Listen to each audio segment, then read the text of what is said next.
stuff. All his money was funded into his art. And so he's made the most. And this book points out that everything that Stravinsky wrote has been played, found and played. But Zappa has stuff that can be released for the next 100 fucking years that no one's ever heard. Wow. He's the first composer to have an endless catalog. You saying orchestra? Yeah, and I also read that he had like he even has a fishes named after him. Well, he has a planet or star out there named after him. And there are all kinds of things named. Okay, Bert, what were you saying, Bert? You're saying that for the next 100 years, Zappa has orchestra music that he composed that can be produced? Is that what you said? He has orchestra. It's been recorded. There's concerts. There's rock concerts. There's endless stuff, which I'm playing. I'm playing that great thing from 3 weeks ago, 2 hours and 20 minutes. No one's ever heard that. I got it from Lady Gaga, who bought his house, right? Lady Gaga bought his house. I remember you talking about that, yeah. Yeah, and the key point is the vault had this special energy, and it energized Zappa, and Ian says Lady Gaga wants access to the energy in the vault. She somehow knows about it. So that's why she bought the house. So the vault has all these recordings, thousands of hours of stuff, and so we've never heard, 1/10 of it. So the family, which is arguing among itself right now, when they get their shit together, they can release new tremendous stuff for the next 100 years or more. What composer they know everything Stravinsky did. They've played it, or any of the greats, but Zappa has produced the biggest catalog that will not be heard by one generation. That's incredible. Yeah, Bob, that 2.5 hours that you played last week, 3 weeks ago, that puts a whole other meaning to it, far beyond your own time. That's right. And what's his favorite quote on the first album from Edgar Varese? This is 1921, Edgar Varese. The present-day composer refused to die. That was his motto. And Frank was acting out the ionization. He used electric technology, modern technology, so that he, in a way, doesn't die in terms of his art for centuries. Right, yeah. Yep, it just keeps going. It's right, now Bert was saying something. What were you saying, Bert? That band, that concert that you played 3 weeks ago, that band was really tight. You could tell that they rehearsed because it was unbelievable. It's like 2.5 hours of improv. I mean, they just and they were. Well, you know what Frank would do, Bert? The parts where he sounds like he's jazzy and would start to look like time to improvise. The things the musician played during the apparent improvising were scripted. And the parts where you think it's just normal were improvised. He did it backwards. Yeah, I noticed that too. Yeah. Is that the same for Chunga's Revenge Live? Because when I was watching that, and when Frank's part came on, it was almost like he knew. Or it's almost like sometimes he knows the script, but then he decides to just do whatever he wants. Yes. That's basically every night.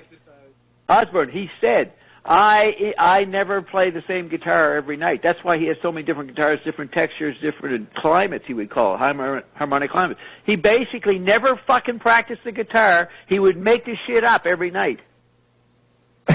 Never practiced. That's a drug, and he's the best guitarist in history. Yeah, that's a drug. What'd you say? That's a drug. It's a... That's a drug right there. He would purposely not play the same every night. I mean, he might have do a little bit of similar, but he basically made it up every fucking night. He's like us, like Ion and me. Yeah. We make it up every fucking payday. We just wing it. We make up shit, say things. You never know what we're going to say. Creative life force. Yeah. Yeah. Pure creative life. I mean, just contemplating Frank, it's like contemplating Ion. You're contemplating a mountain, a monster, and he's done plays. There's a famous play about Billy the Mountain and his wife Ethel the Tree, and he gets a royalty check, the mountain, for performing in postcards, and so he trudges it across the country, destroying the country. That's what Frank would do. It's a metaphor for what he would do. He'd go across and play way beyond what audiences expected, and the record executives and radio stations wouldn't let him on the air. They knew it was too big. blow people's minds. But there's also another. Keep in mind, a musician is like an athlete. They have to keep their fingers, like they do practice scales. They do practice improvising. They do practice. But Frank never did. Yes, Corbin, he did. Frank never did. He did. No, he didn't. Look in Baby Snakes where he's warming up before he goes on stage with the pig nose. Well, that's it when he's on tour. Okay, I'm going to mute you just so I can get this sentence out. I'll unmute you in a minute. He never toured for 4 years. He did 84 because it was election year, and then he went to an 85, 86. He was doing TV shows and Crossfire. What, Carol? Right here. So he was doing debates for 2 years, 85, 86, and 87. Then he saw George Bush coming in 88. So in 87, he decided to go back on tour. Basically hadn't done it for 3.5, almost 4 years. And he said that he had to get out his guitar and work up the calluses because he hadn't played in 3.5 years. And so the band rehearsed 5 days a week, 8 hours a day for 4 fucking months. And they had to listen, they had to learn 120 fucking songs to perform in 88. And so what he did all through 88 is that he made a deal with the Daughters of American Revolution, League of Women Voters or something, and they would bring in their registration forms, and he would have he normally wouldn't have an intermission, but he would have an intermission and encourage all the kids or whoever's at the concert to go out and register to vote. He did a registering a voter thing all through 88 in the middle of his concert. And so he had these really straight political suburban patrons hanging out, forced to listen to Frank play, and then they had to do this crazy audience at the break and register. And he registered a lot of people. So we bring Corbin back. Corbin, he said he had to recreate the calluses. He hadn't played the fucking guitar between 84 and 88 for 4 years. Okay, I'm Corbin. What's your rebuttal? My rebuttal is at that time he was very much into the synclavier from New England Digital. Yeah. And this was before everything. It went digital, so to speak. And he went digital first. Right. And he kept complaining that they couldn't get the thing to play the music and the rhythms and the harmonies and the orchestral stuff that he had written to his liking. So he got a machine to do it. Yeah, but that was developed in MIT, Berkeley College of Music, New England Digital. And it was just New England Digital. Yes, they made the machine. They made the synclavier. Right. So you know what, Osborne? They'd give new versions of this $250,000 machine to Frank because he was the only guy working on it, and he would develop new ideas for them to make a better machine. They used Frank as their lab rat to make a better synclavier. And all that it could do in the 80s, anybody can do now. So it's obsolete. The machine's obsolete. He was putting out albums that people thought were cold and sterile because it was just all made by a computer. But now those people, 30 years later, the young kids, they don't mind if they're all cold. Right, now that we're more engaged with the electric environment, it's becoming more augmented into people's, consciousness and understanding how actually... sensibility. Yes. Mm-hmm. But also he had all the layers that are only now being revealed. Right. You could only hear half of it before. You could only hear, he intended those layers in the 60s and 70s on those early albums, and now the technology, you can hear it. Yeah. And he used to talk about different installations he'd make in galleries where he'd have 4, back then in the 70s it was called quadro stereos or something, 4 situations. So you'd go in a gallery and you'd have a whole environment coming out of one speaker, and a second one coming another speaker, and he had 4 speakers, 4 environments. That was his idea of what he was trying to experience as a sound environment or harmonic climate for the audience. And he apparently could do it pretty good in his studio. So that's what's embedded in there. And then, so I experienced this in, 7 years ago. I was in, 3 or 4 years ago, I was in L.A., and Scott Norris came down, and he rented a car, and we were driving around L.A. at night, which I like to do late at night, and he bought some Zappa albums. He put them on. I couldn't believe what I was hearing. I never heard the quality of Zappa as in the car stereo, because the car stereos are super stereos, and I didn't have a car. I didn't know. But that was my experience of that, Carol, was in Scott's car. I heard aspects of Zappa's music, which I had listened to a lot for years. I never heard what was in the stereo, in the car. Oh, wow. So that's, to me, what Ian means, that as the technology gets better, you somehow can hear more that Frank put in there. The fidelity becomes more... and the complexity, the multiple layers. I mean, right. But in his band, he had 2 drummers. Who would have 2 drummers in their band? Yeah, that's... Grateful Dead, Allman Brothers. Oh, I didn't know that. They had 2 drummers? At the same time? Playing? Yep. Well, none of their music holds up. What, is there anything worth hearing? You're telling me Allman Brothers and the Grateful Dead are no good? They're no good. No, I could never... They're nothing compared to Zappa. I know this because CKLN had a monthly Grateful Dead fanatic show, and they would play endless bootlegs that the Grateful Dead gave away for free. They were an emotional appeal. They shared. They had the hippie dynamic. But actually listening to their crap, it was shit compared to Frank. It's not. Yeah, Frank is on an entirely different level. Like he's his own. Yeah. He's a transient force. That's what he is. Hold on. Let's put this into a modern perspective. I went too far. Okay? I put down. You've got to put this into the lockdown of Bob Rule. Now, basically, here's what went on. If you didn't like Zappa in the 80s and the 70s, you were a shithead. You were one of those Grateful Dead fuckheads going over there and listening to a 1-4-5 chord progression and, following them stadium to stadium, bunch of dirty hippies that smell like, what's that sage stuff, It smelled like you when I last saw you. Yeah, you smelled like that. That's right. Not hardly, Bobby. I think you smelled more like that.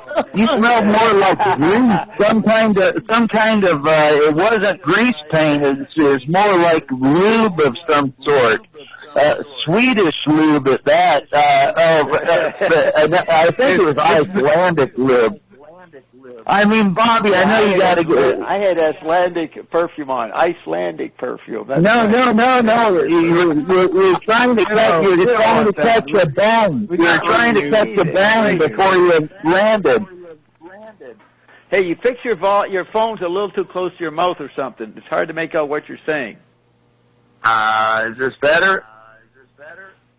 Yeah, I think so. We'll have to see.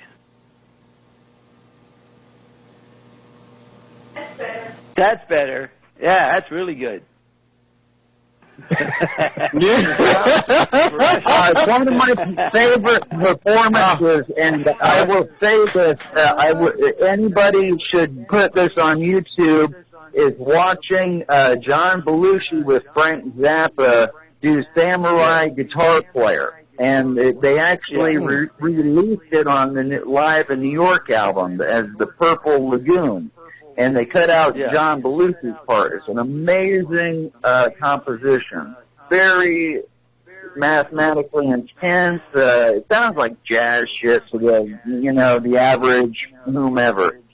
But it was actually Saturday Night Live. And back then, before the computer and everything, whatever concerts, dinner, that was Saturday night.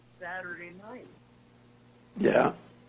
And Bob. And your point is, what's your point? The point is that's probably the most freedom. That's probably the most freedom that you would ever see on NBC TV. where an absolute genius was just able to have 5 to 7 minutes just with no commercial interruptions and just let it rip. Okay. And Bob, do you know if Frank had ever heard of Moondog? Yes. He knew of Moondog. Everybody knew of Moondog. He was a fixture in New York City. Even Garrett Dean, who lived in New York, in the 30s, 40s, and 50s, moved back to Nova Scotia in the 60s, but he once brought up Moondog. He didn't know I knew of Moondog, but even Garrett knew of Moondog back in the 40s, 50s. I think work like that. Yes, I think work like that is really very interesting. Work? You mean the way Moondog operated? Yes, his operation. Yeah, I believe it. Yeah, in some kind of way, there's some kind of influence.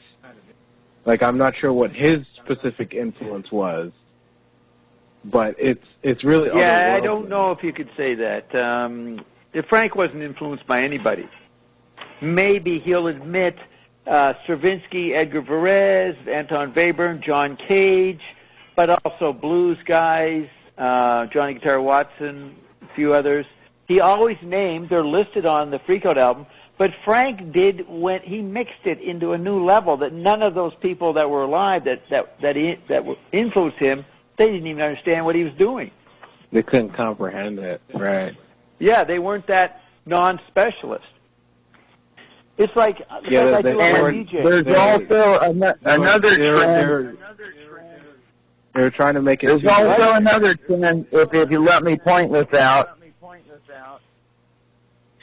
Okay, everything is now digital downloads. The music industry has completely changed. Zappa wouldn't even recognize it. And in a few of his last interviews before he transcended to the low man, or his place of no power,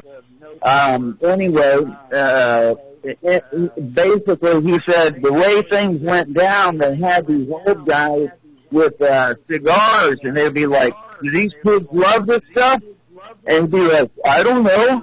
And they say, let the young kid listen to it. And the kid that probably went and got the mail or the coffee or whatever, they say, oh yeah, that's cool. I don't know what you're talking about. Look, you're not being consistent. You're eroding quickly. Does anybody know the point he's been saying the last 2 minutes? What is he saying? No. Is that what old guys didn't know something? I have no idea. No. You don't know what you're saying, Corbin. Yeah, they listened to the stock boy who knew more about the digital environment than the bigwigs. Right. So that's what he's saying. What's that got to do with Zappa? Don't know. So what's your point, Corbin? What are you trying to say? The stock boy what? The point is that's what ruined the record industry, because the guy that went to get the mail or the milk or the he knew more than the engineers. Knew more than the engineers, is what you're saying. He became the record executive, and then he hired all his minions, and the next thing you know, you got 20 assholes listening to us, and this will never sell, this will never sell. And you can't predict what's going to sell. That's right. And okay, of course, I'm putting you on. Yeah, so what's your point? Yeah, we know. We know about the digital effect. So what are you saying that's different? I think that it's a real,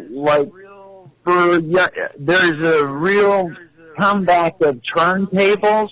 There used to be this tactile, tangible essence of being able to hold the record and being able to look at the pictures and whoever engineered it and the artwork. And it was just so much rewarding, so much more rewarding. Okay, let me tell you about that, Corbin. The intellectual theorist behind that, the Back to Vinyl movement, is Sandy Pearlman, who a couple of years ago, he's an American. He produced Blue Oyster Cult and Clash. He was a famous producer in the late 70s, early 80s. He ends up at the McLuhan Coach House talking about his expertise in vinyl recording and the new digital, which he objected to. Okay, so I heard about him, so I wanted to interview him and talk to him. So I went looking for him. I actually was driving to the San Diego airport a couple of years ago, and I noticed as we're driving to the airport, there's this college. He says, "Oh, that's the college he taught at last week." So I got the cab guy to veer off, go over to this college. Can't remember the title. I went to registration and said, "Is Sandy Perlman here?" And they looked up. No, he was here last term. He's not here now. So I was on this intense search to get in touch with him. So what does he do? He fucking dies. He died a few months ago. Bob was on his fucking case.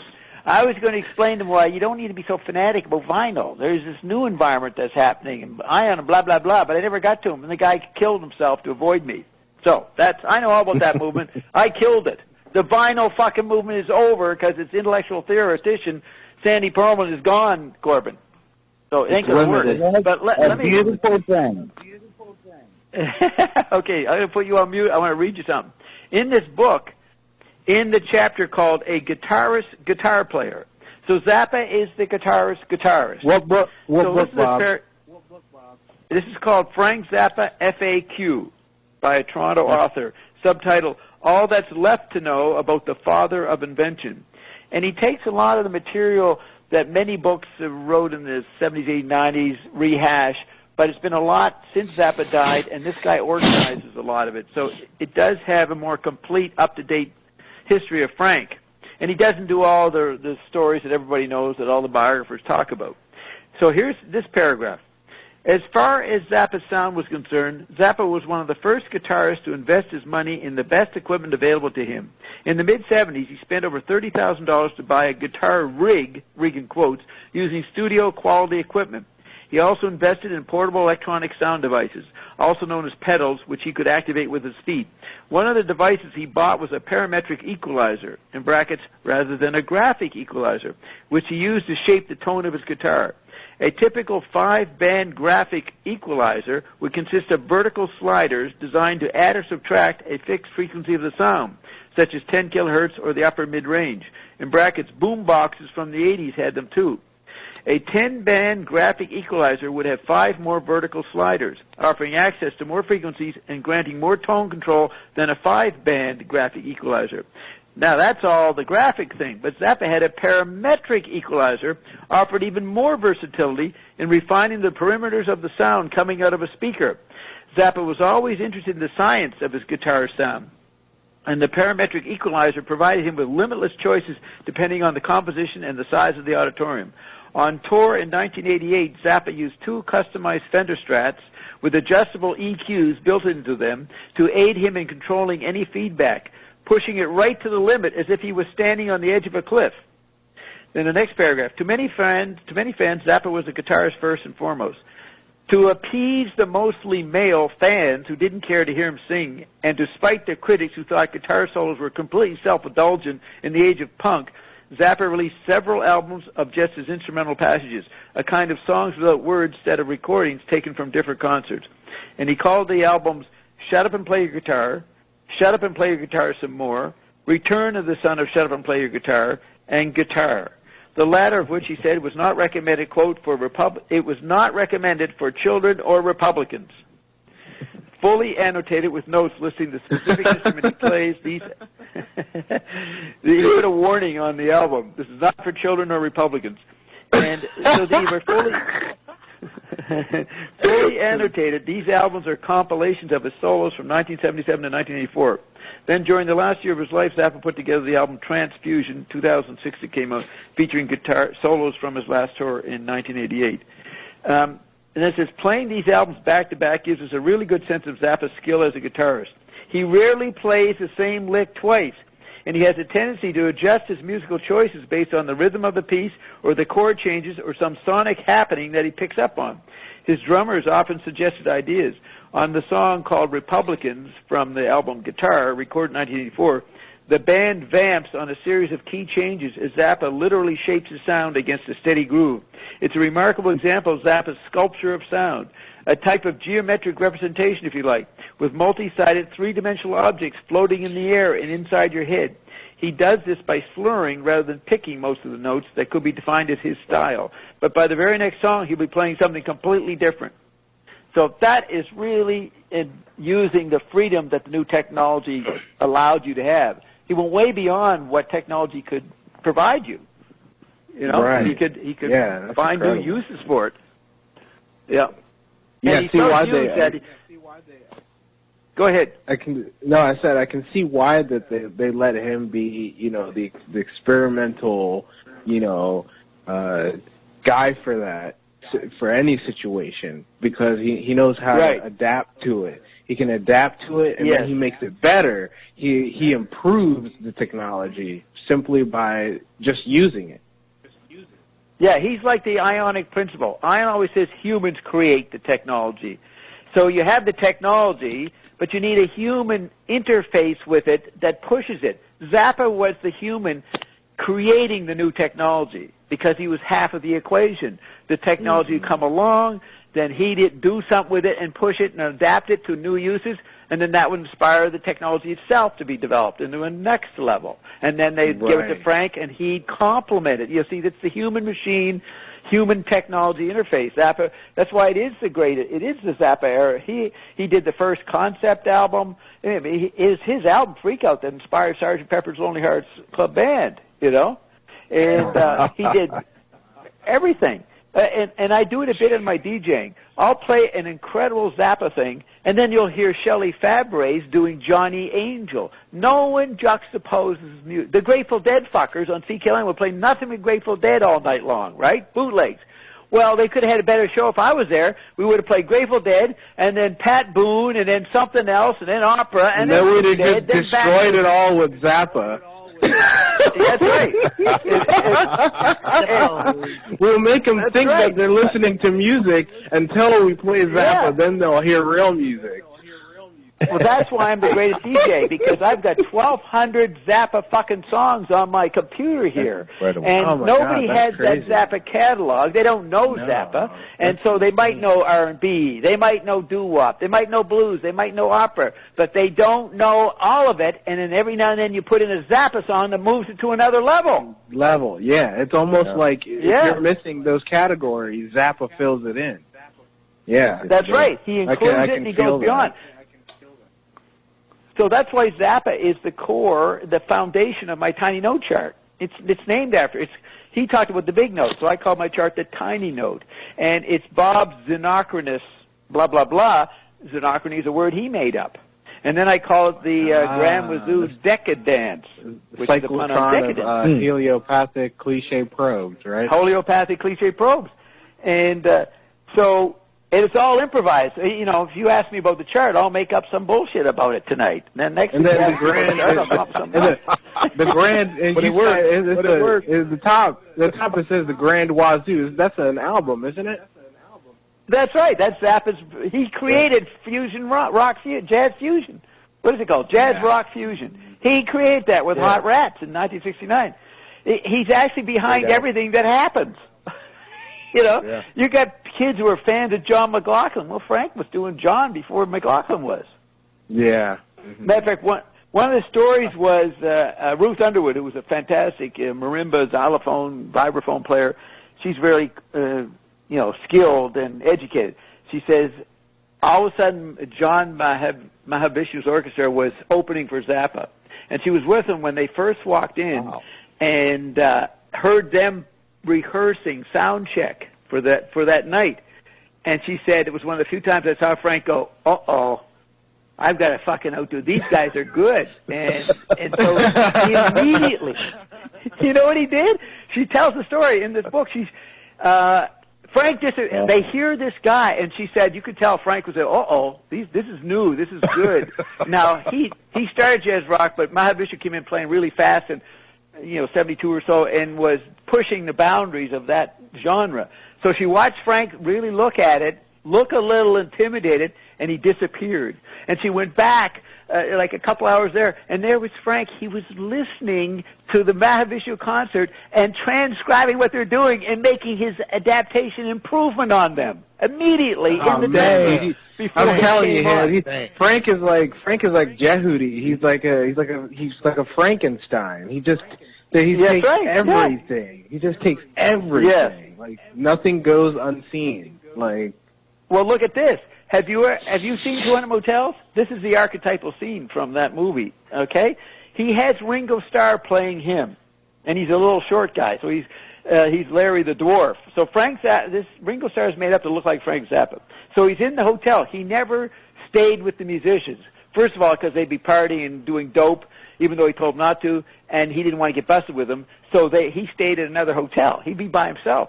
So it shows him in the movie, Ringo Starr, in his hotel room, and Frank, the character, is composing. Here's what he's doing. He turns on the pop radio of the area, like Minnesota or someplace, wherever they are. He's listening to local radio, and he's listening to it, and he gets all inspired, so he starts writing down, the copy, whatever you call it, the scores. He's translating some song by Lynyrd Skynyrd or something, and he's writing it down, and then he would take a cup of coffee and pour the coffee on the coffee paper, smear the fucking writing with coffee.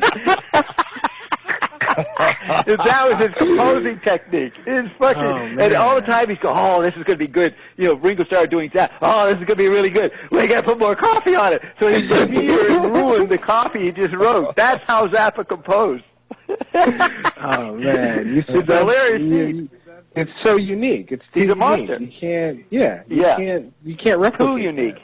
Like, you can't replicate that, no matter how you And the musicians are back in the other hotel trying to figure out if Frank was listening to them and recording them, because they were saying, why should we get recorded and Frank exploits us? We got to form our own blues band. Nobody likes comedy music. This is what the musicians say. And Zappa wrote them to say this. Nobody likes comedy music. We got to play the blues, man. This is the early 70s when B.B. King and them were big. We got to do the blues. And so they're trying to do the blues, and Frank's over. So they're saying, oh, Frank's listening to us. He'll rip us off.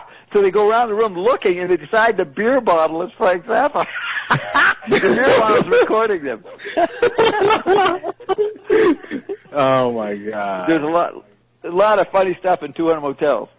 Yeah, that's epic.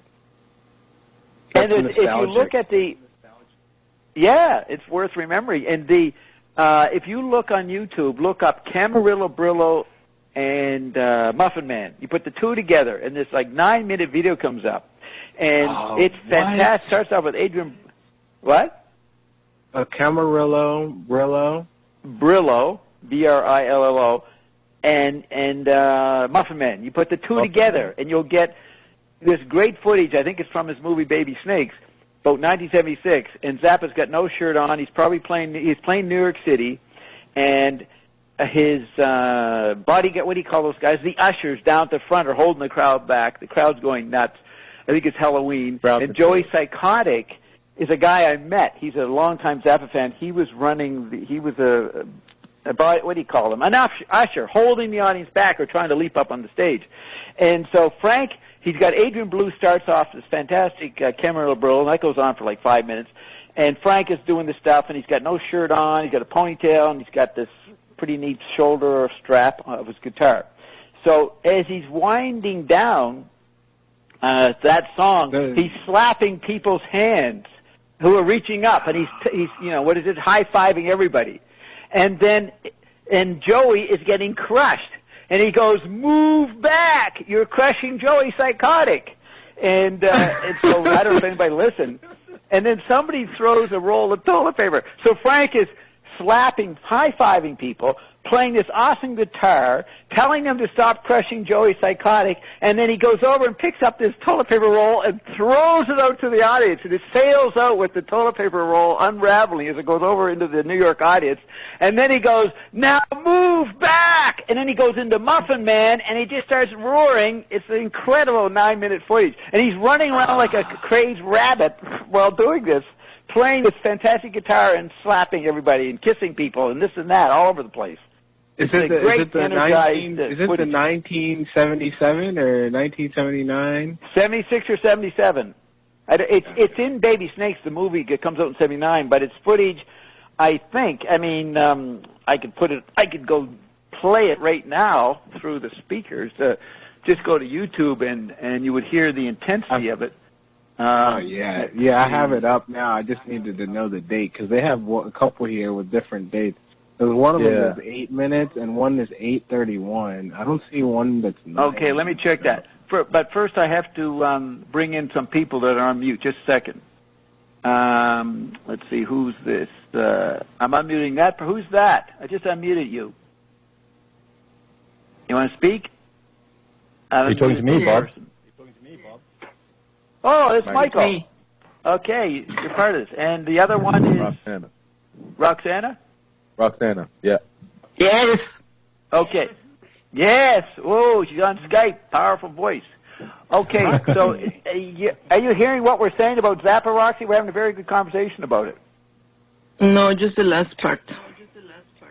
Okay, so it's pretty good. We'll probably add this on to the... we got a newbie here, Osborne, the Black Caucus. He's the first Black Caucus to fucking defect from the black culture and celebrate Frank Zappa. This is a major major event of 2016. Black guy defects.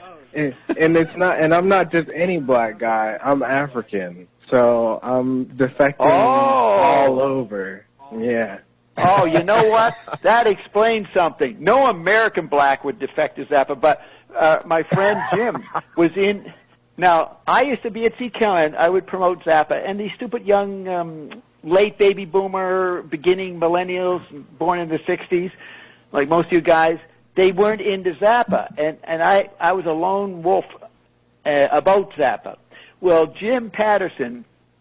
In 1995, I went back to Toronto from New York, and I got together with him. He says, you know, Bob, I never believed what you said about Zappa until I was in Morocco last summer with his wife traveling. And we're into this remote fucking fishing village, you know, Africa, deep Africa.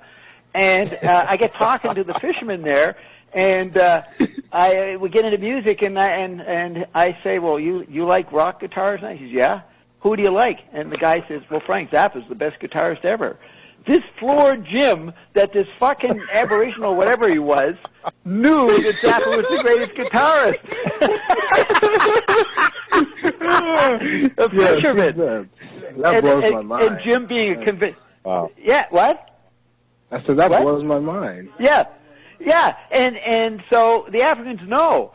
So this Jim... being a typical white guy worshiping the tribalism under electric effect, he believes the fucking African more than me. I've been telling him for 20 years to pay attention to Zappa.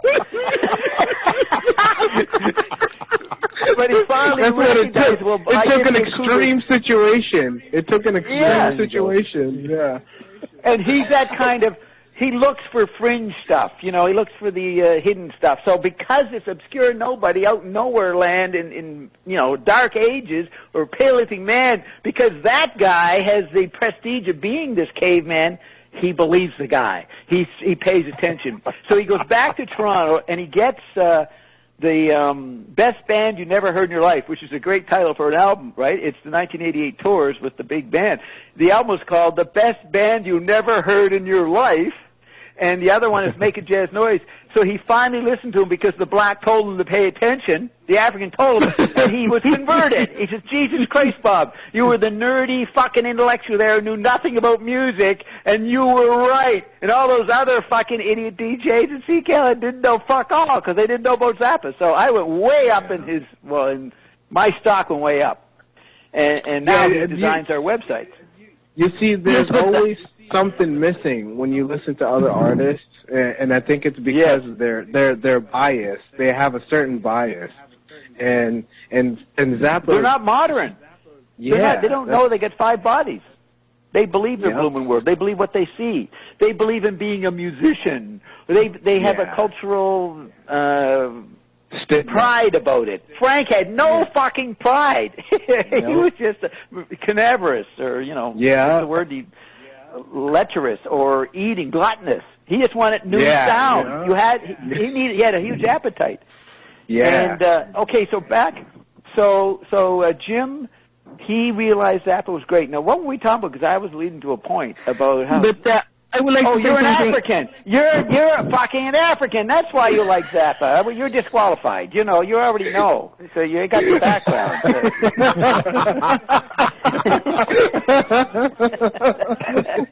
I'm a cheater. Where are you from? Like Zambia? Are you from like the Congo or something? You're from like I'm East African. Kenyan. Oh yeah. Oh, Kenya. Okay, Jomo Kenyatta. Yeah, you guys. Well, that's a bit advanced. That's strange. Kenyatta is more of an advanced place. It was in the 60s and 70s, right? Right. They had a nice leader, Jomo Kenyatta. But okay, so back to this. So Bert is the only black guy. You were a football jock, Bert, or basketball? It was football, yes. Right? I played all sports. All sports, football primarily. Oh, right. So you got this fucked up black jock on steroids, and to Bert's credit, he got ionized with the RNA drops, and he could hear Frank. So Bert is the first black guy to defect from his culture and do a whole 195 hours on Zappa. So we haven't found a second Bert. Bert took one for the team. Yes, he did. That's right. Now Ion obsessively analyzes Bert's body to figure out how could this happen? How could this black guy get fooled by Bob into liking Zappa? He's analyzing Bert's liver, Bert's this and that, his balls, his testicles, every part of Bert's being analyzed by him because he can't figure out how this black guy got fooled by Bob. Yeah, it's incredible though. Yeah. And that's how Roxy, powerful Frank is.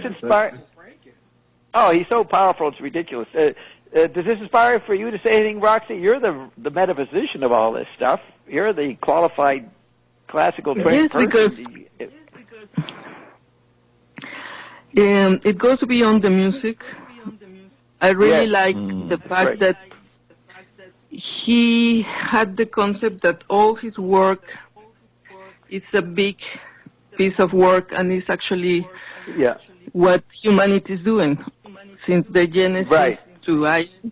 Right. You hear that, Osmond? From Genesis to Ion. See the view that Roxy has? She's the greatest intellectual interpreter of Zappa.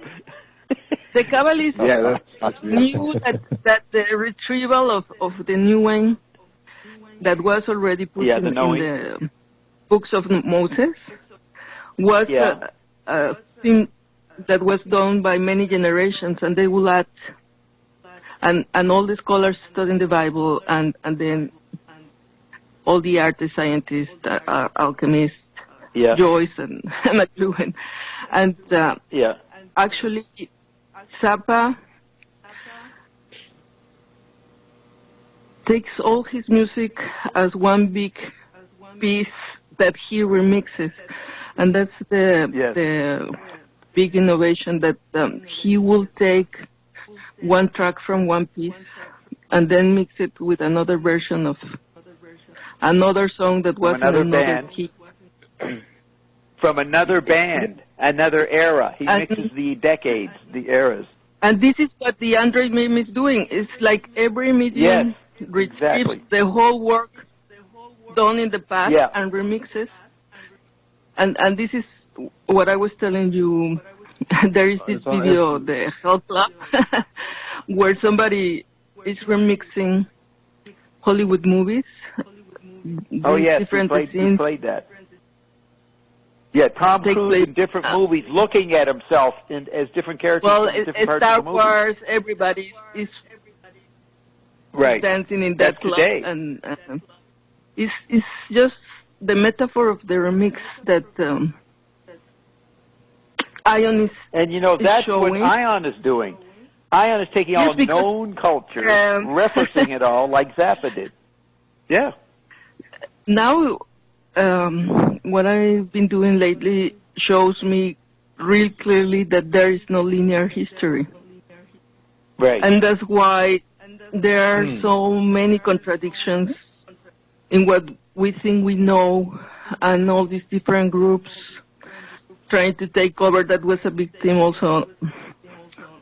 Zappa, he was making joke of fun of that, but it's true. Right. There are these different fractions, like, for example, the Nazis claim they were getting information by the Canaanites, and they have these mediums.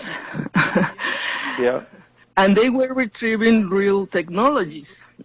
And Churchill said Hitler made a pact with Moloch, and he had superpowers, and that's Churchill. So that's what? Virtue? After the Virtue? Churchill. Winston Churchill. Oh, Churchill. Yeah, Churchill. Yeah. So it's not any idiot just saying crazy stuff. It's the Freemasons using the same knowledge against the Nazis, against the Bolsheviks, against the Jesuits, against the Mossad and the Knights Templars, which we did a video on the other day. You're remixing me. See, Roxy's doing what she's taught about. She's remixing what I said to her the other day and replaying it for you. Yes, and the fact that they can go and implant things in the past, then is that's the thing that makes it sort of confusing, because it's like, what is truth? Right. But what is solid? What's the ground? We think like in a melody, that the melody goes in a line, and Zappa was a road. Thinking about all the music he created, like what these groups do, they remix, go back, retrieve, and there is like no past, present, and future. Right, so let me add to that. Melody comes from melodus, which means road, and that's in War and Peace of Gold Village by McLuhan. So Barry Miles did a biography in Zappa. He was one of the first intellectuals studying Frank. In his biography, he says basically Frank's music is conditioned by the L.A. highway system. The car culture of L.A. that Zappa grew up with, the rhythms of that is what Barry, the English guy, hears in Zappa's music. But you just look at the super highways of L.A. You're going around in circles and under things and over things. It's not the linear country road of middle America. It is this spiraling, looping, Baroque spirals of highways. So it's right in the car culture that Frank drove every day to his gigs when he was just starting out.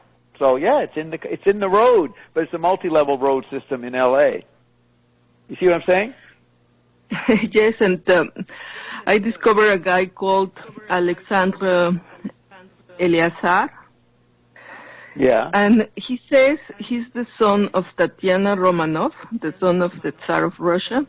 Not Anastasia, but Tatiana. Yeah. And some king of Iraq that was also related to the family in the Medina and all this. So he had to be hidden. And they put this name Alexandre El Leazar, like the Tsar of the El. Oh, yeah, yeah. Like a pseudonym. And he was able to read very old alphabets. And he was in the knowing of what the elite knows about what we call history. Right. And, for example, he said something that the Nazis also believed or knew, that the white race was put here on the earth, that they didn't evolve here. And the Chinese came from space. Right. And the Chinese came from where? What did you just say? From space. From heaven, from the sun. We're not allowed to talk about that.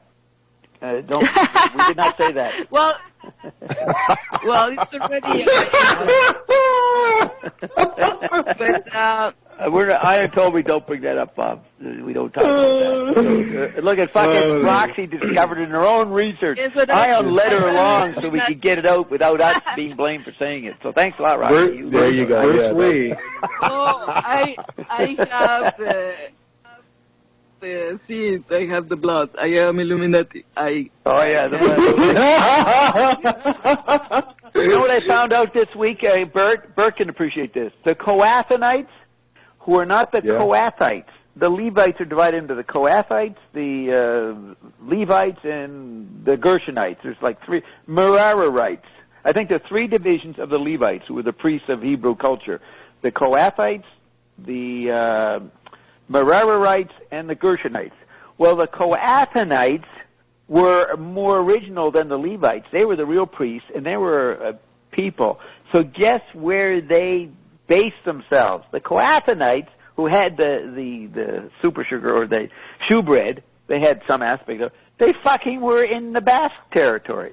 Roxy's area that her great people can come from the Coath. She's a Coathonite. No, she's not a Coathonite. She's a Midianite. But her area, the Basque people are Coathonites. That's pretty amazing. Wow. Yes, and this guy also said things that sound like the science fiction movies Frank Zappa was into. Yeah. Like, the reason it came from up space, is that and they landed in America, and also in what we call Iberiac, that is Iberia, Spain, by the Romans. Yes. Yeah. Right. And Spain comes from Now that's the older books will talk about coming from outer space. We know they came from other worlds. It's porous. They didn't come from Saturn or, someplace out there in the Bootians. They came from other worlds. You don't use the visual map your eyes have of the universe. There's more happening in the Pacific Ocean than what the Hubble telescope can see. So you start thinking of porous interworld things. That's where these groups come from. And they come from the ascended continent. Now, the Coathonites, Ian says that, Roxy brings up the fact that the Kabbalah or somebody says that the language of the Basque is older than the Sumerians, Sumeria, Damn. in the Middle East. Well, and so I asked Ian about that. Let me just finish the point. I asked Ian about that, and he said, yes, it's older. I said, how come it's older? He says, because they were the Coathonites, and the Coathonites are the first to fall, and they only fall a little bit. And so they come from the ascended continent. And they're in, if there is such a place, the Basque area, that many portals probably there, but that's where they come from, and that's why they're one of the oldest languages, because they came from the original fall. And Bob, I caused that. I conducted that as a fucking artwork. Science fiction type of knowledge that may seem very, really groovy, crazy. And Zappa was into these things that he made this song, the Inca Roads, because there are some mountains in Peru that were cut. The top of the mountains were cut, and they're like landing.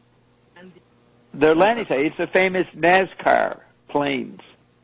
There was a TV show. Listen to this, TV show in the 70s, Spock hosted it called In Search of the Miraculous. And I would watch it religiously because they'd always do fringe stuff. Then I'd ask the Evergreens about the truism of it or not. But yes, the NASCAR, the NASDAQ or something lines is what Zappa was singing about, Inca Road. Yeah, Nazca is the Inca Road thing you're talking about. Roxy, you're talking about the Nazca line. And Frank Zappa had this big picture of things, and he would present them as jokes, like the Inca Roads and... Yeah, that's right. Like Ion. But he was putting these seeds of knowledge that is known by the elite. Right. But because of the Gutenberg Galaxy, we tend to think history is linear. Right. And it's very hard for people to believe these things that in the Vatican or the Nazis or Napoleon, they all had... Here's a very special McLuhan idea. This is, if you know this, you know something that the regular McLuhan scholars don't know. Everybody thinks that humans became linear because of the printed book. McLuhan said Americans they may have never read a book, but they're linear because they grew up in linear gridded suburbs or highways that go in straight lines. So you can be in a culture that in North America that doesn't have any books, but if you're in a car going down straight roads or you go to your suburban neighborhood, it's in straight lines. They got a little moldy and curvy in the 80s, 90s under the TV effect. But you can be literate without reading a book because you have the industrial environment, which came from the book. And so understanding that makes you know something that no McLuhanite knows. See, so Americans are linear. You got all these baby boomers and Generation X who are don't read, but they're still fucking linear because their environments are linear. The guy in Africa doesn't fucking have roads. He's in a boat. He's fishing. You know, he's in rough ground. He can appreciate the tactile cultures of tactile music of Zappa, the nonlinearity, because he lives it. The average American can't take Frank's music because it's not linear. And they don't read books, but they get linearized by their environment. Just having a home with different rooms and walls is a linear effect. Now that's something, that's a major insight no McLuhan I will tell you. And Bert just thanked me for it, Roxy. He just thanked me. Yes, and I think Frank Zappa, music was already so advanced because he was trying to transmit that things are not linear, that you can go back and remix. Okay, let me play this for you. This is Frank in 1970-71. Look what he says. This is his physics. This is his worldview.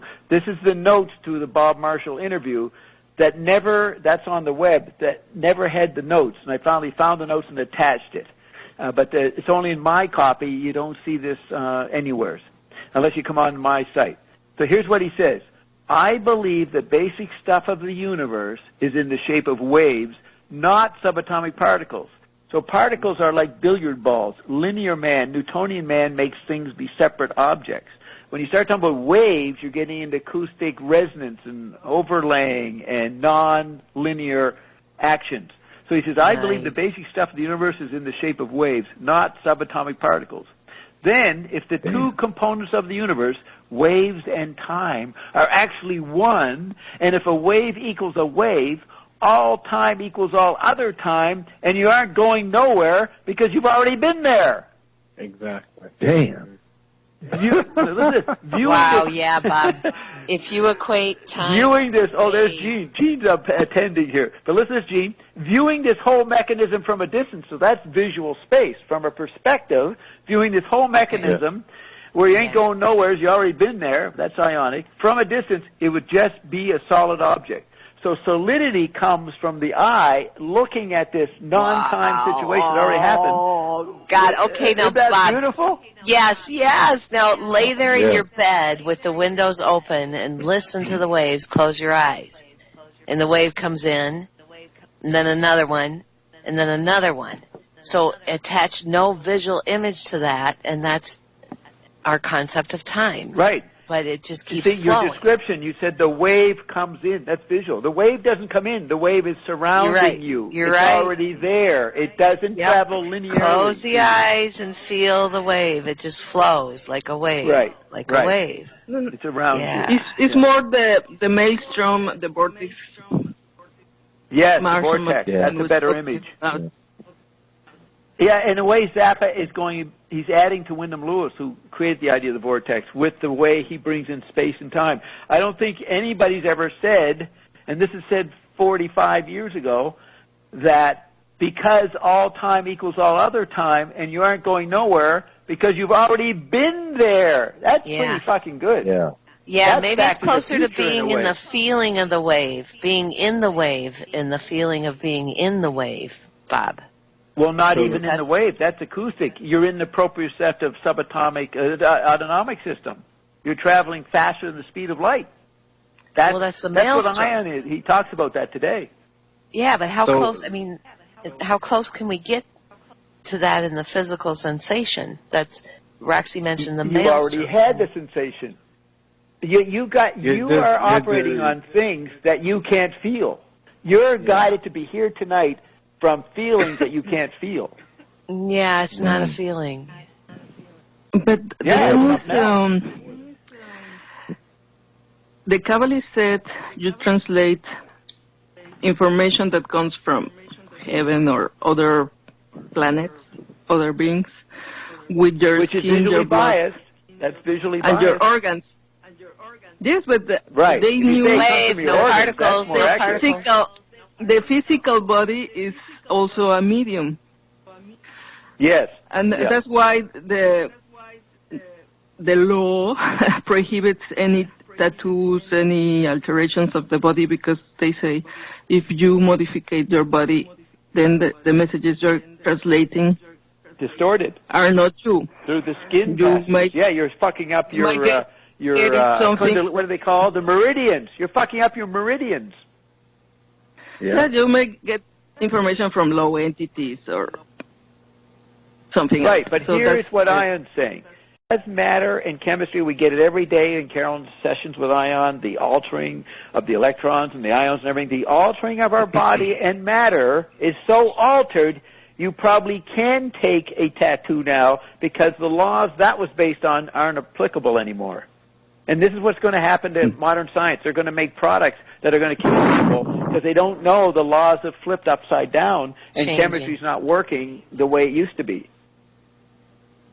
And that's the only viable chemist going. Even Bob tonight when you were asking Ion and Ion got into the gaseous form or the gaseous effects of blood. You know, that's a whole different visual.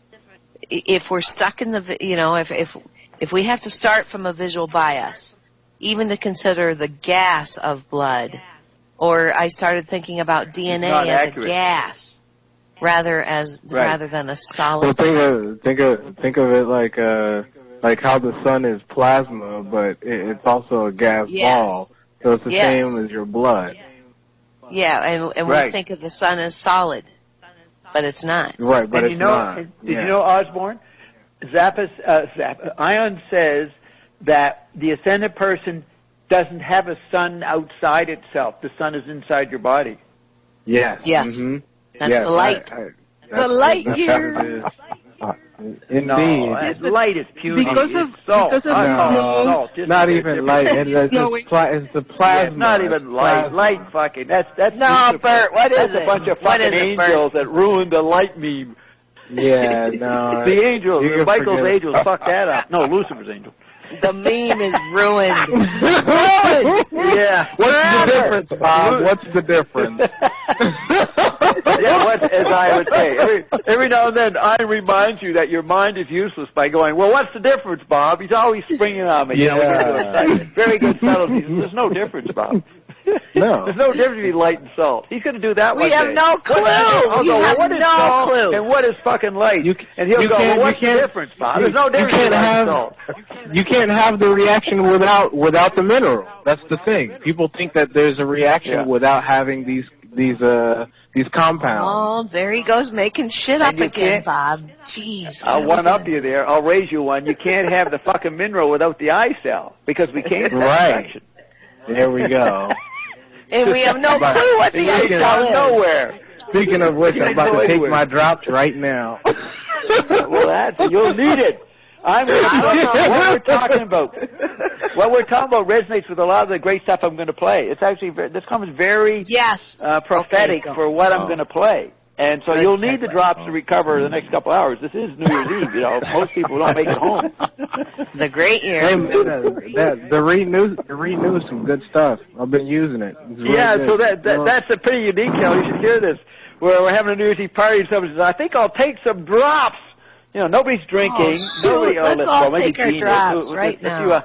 We'll take our drops to take my drops and get wasted. Get wasted on drops. Right. Yeah. So someone very early in the show, someone posted on the chat line said, I fucked up. I took my drops and I'm wasted from Bob's music. I'm going to miss the show. And they faded and they were gone. Right. Oh, my God. That's gold. That's gold. Bob, I have a quick testimonial. You know my friend Linda, who's editor of the newspaper. She bought this was months ago, she bought the effervescent RNA drops. Yeah. And they arrived in the mail. Fucked up William Warren Thompson quadrant. You know, that happened because I took everybody into the Thompson quadrant, flipped everything up, and the bottle started blowing up. With the fizz. Well, she blew half of the bottle all over her countertop and floor. And she she was on her way to work. It was deadline day. She was in a hurry, and so she just swiped it up with her hands and licked her hands, and she licked it off the counter, sucked up as much as she could get up. And she said she never wrote better. It was, deadline day. No, she took more than she usually does. She took more than she usually does, right? Like loads more, like half the bottle because so much of it blew out. And she said she just blew that paper out. She never wrote better and faster. Pushing it in her mouth. Yeah. And she wrote better. Yeah, that's good. Now, Chad is wanting to give this testimony. He wrote me this last week, and he said, Bob, I want to do this on the chat line, but we didn't get to him. But the testimony is, he gave the drops or some of our products to a 74-year-old man. And the next day, the guy calls Chad. He says, holy shit, I spent a night. I was up all night having amazing sex. So the guy got his dick off and was very impressed with our products. So I bring it up with Ion. Maybe I'll get to play it. And Ion says, what is this nonsense about amazing sex? One should be having amazing sex all the time. It should be normal. Ion was not impressed with the testimonial. This idiot, he's a fuck-up. He thought he was having amazing sex. Why wasn't he having amazing sex before? It was 74 is nothing to Ion, Bob. You know, right. That's right. That's a baby. It's a baby. Yeah, he's still a baby. I hope so. Okay, now watch. Roxy will relate this to the Kabbalah. Take it away. Roxy's going to do a solo. Relate this to alchemy. Look, the thing is that we thought we are perceiving with the eyes or listening mainly. That's what dominates the accusation. We're listening with the eyes? Is that what you just said? We're listening with the eyes? No. The eye and the ear are like the dominant. Right. Literacy emphasizes both, and they become a conflict within the schizophrenia of literate man, the eye versus the ear. They don't know about tactility, which the Aboriginal cultures do. Yeah, when Ion came forth, he was always talking about frequency and the importance of changing the blood, because the blood is this translator of this information. Otherwise, wouldn't be that important. That's your organ. That's the Kabbalah point. Well, because it's like a type of perception we were not aware of. It's at the molecular level, or cell level. Well, we're not able to visualize it. People were aware. You know, this African guy out in Morocco, they're very tactile people. They don't visualize, but they feel all kinds of things. That's why they're naturally psychic and have this group dynamic, what we call ESP. They are aware on a non-concrete way. Now, while I'm saying this, this centipede is coming at me and attacking me. This centipede is about 6 feet going across the carpet, and he's coming right at me. But Carol's going to save me. She brought over a little bowl and put it over the centipede. Now the centipede's confused, Carol. There's something stopping me. I can't keep going forward. I must eat that monster Bob, and I can't get to him. Wait, is it a centipede or an island, Bob? Bob, is it a centipede or a millipede? I'm not sure. What do you think that is, Carol? It turns into a thing that becomes a circle. When you touch it, it's a certain word for it. It becomes a little circle. That's a millipede. A millipede, a mitochondrion, is something like that. Well, does it have 100 legs or 1,000 legs? Right? No, it actually doesn't have any legs. It's not a centipede. We had the term came up a couple weeks ago. Someone defined it. It's Mauian. There's really weird bugs. But you're talking about the roly-poly-oly is what we call it. Weird bugs. Well, when you touch it, it becomes a little spiral. It tightens up into a circle. When you it's a roly-poly. Yeah. This is called a roly-poly. That's a tapeworm, Bob. Bob, last we just Payday, threw it outside. Carol and I solved the problem. We just threw it outside. But listen, Gene, you must understand what I witnessed. This thing, it goes real slow. They're always coming across the carpet to get in here. This guy was going super fast right at me. The conversation was affecting it. He was sucking in the drop vapor, Bob. You know, it's that drop gas, RNA drop gas. It's a what? Stop gas? That drop gas, the drop vapor in the air of your house has got to change the bugs as well. Oh, okay. Yes, that's right. You know how we find dead flies in our grass because they find it so ecstatic? The grass. Yeah. But they commit suicide? Well, hey, Carol, the other day I found a mouse. It had committed suicide, and it's the most ugly, eviscerated mouse. It was all flat and weird looking. The fur had gone. And I said it probably just got evaporated, got sucked out by the H2O in our air, the eye cell. Just the oxygen zapped the rat, and the rat was totally okay with it. No, he loved it. But it was very odd how they were flattened, and there was no insides. It had totally been eviscerated. Okay, Bob, now I don't want to blow trouble here. Natural selection. Yeah, natural protection, natural rejection. Natural rejection. Natural rejection. That's right. Oh, man. He couldn't handle Bob's library. He went into Bob's library. He just consumed himself. Yeah, but poison acts that too, Bob. What? Rat poison and mouse poison, it dehydrates the body. Oh, okay. That's how you find them, is dried and flat out. Does your association sprinkle but what's chemicals? The point, Gene? What's the point? I never put any rat poison. The fucking air did it to it. The air. Sure, that's right. It's going to dry out if there's no oxygen, right? Never mind. Something like that. Never mind. Yeah, never mind. We're not sure. Something like that. Yeah, like that. Yeah. Bob's autonomic system fucking killed it. Natural rejection. Natural rejection. Darwin, post-Darwinian, natural rejection. Yeah. That's what iron's all about. We've hit a concept. Either get happy or get out. We're into the natural rejection phase of evolution here. You either get it or you don't. Fifth culture mouse. Fifth culture. Yes, I would like to say something. Speak, Roxy. You're always welcome. Always record it, Roxy. Always record it, so you're welcome to say I know. We love you, Roxy. There's always this digression. So, concentrate. Yes.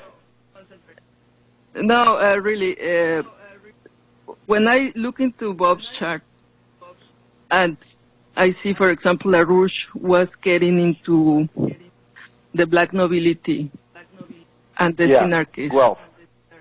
And the Nazis, the Martinists, and he goes back, and everybody has to go back to the Bible and back to the tribes to understand these conflicts among the different groups. And we are only aware of the outer effects of what's going on, like wars and terrorism. But the crowd dynamics is what we're aware of, not the battle between individual oligarchs. It goes back to the blood, to the mystery of the blood and the different tribes. Right.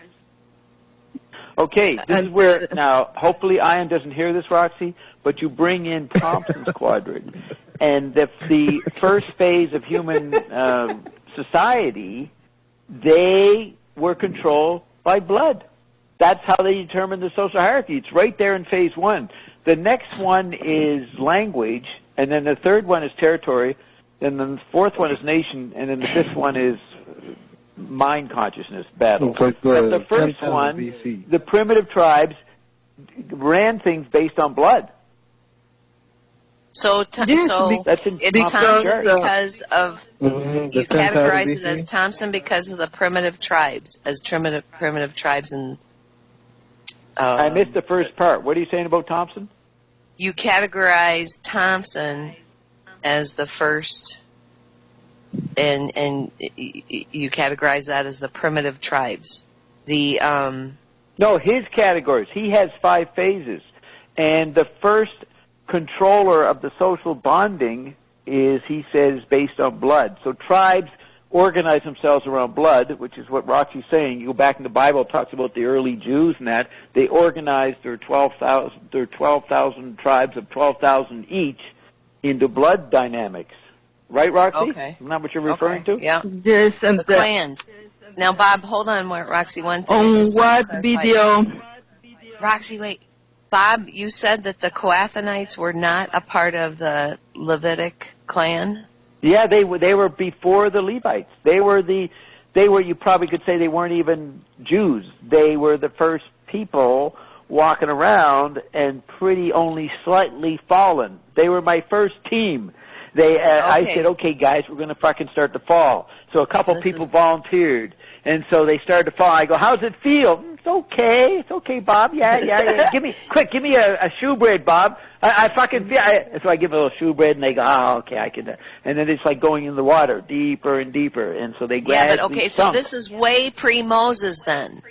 It's not Kohath yes. Okay. Right, in certain ratios. Moses was there. Moses was watching this and, getting pissed off at me. He said, I object to this, Bob. I don't think this is going to work. He was always denying my project. Because he when was you like read about the Corbin. Kohathites. He was Corbin. I think Corbin is Moses. He kept objecting and interrupting with paragraphs. The Levites, the Quatenites and the Levites were aware of the importance of the blood, and yes, some Kabbalists I was. But you know what, Roxy? Yeah, but they were dull. They made a big deal out of blood and didn't know you had to have a certain substance to alter your blood. So they misplaced the concreteness of the blood factor. Yeah. They made it about the fucking physical blood of the tribe, and they missed the point. No, you mutate the blood. So Bob, so Moses and them said, well, isn't that what I criticized the Moses and them? And they said, well, how can you prove it? I said, well, my proof of the Quatenites, but they left you fuckers. They're over in the Pyrenees now. Sorry, I don't have my proof here. You're going to have to believe me.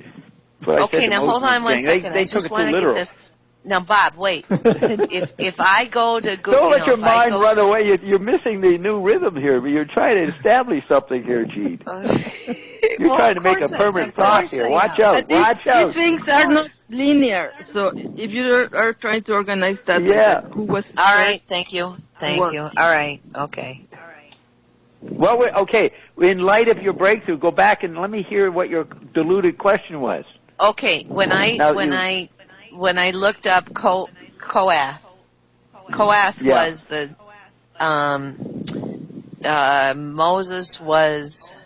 Kohath was Moses' grandfather, and that's the origin of the Kohathites. And that's the Kohathite, not the Kohathenite. That's right. Correct. The Kohathite. There's three tribes: the Kohathites, the Merarites, and the Gershonites. So I asked Diane, I'll probably play it tonight. I said, what happened to the Merarites and the Gershonites? He said, oh, that was tragic, Bob. We don't discuss that. They were totally fucked up. They didn't make it. But that has nothing to do with the Kohathonites. Nothing to do with them. That's right. So nothing to do with the Kohathonites. And we just found that out this week. It's not linear. I was going linear. I just have to listen to Revelation over and over again. Right. But here's where Ion is lazy.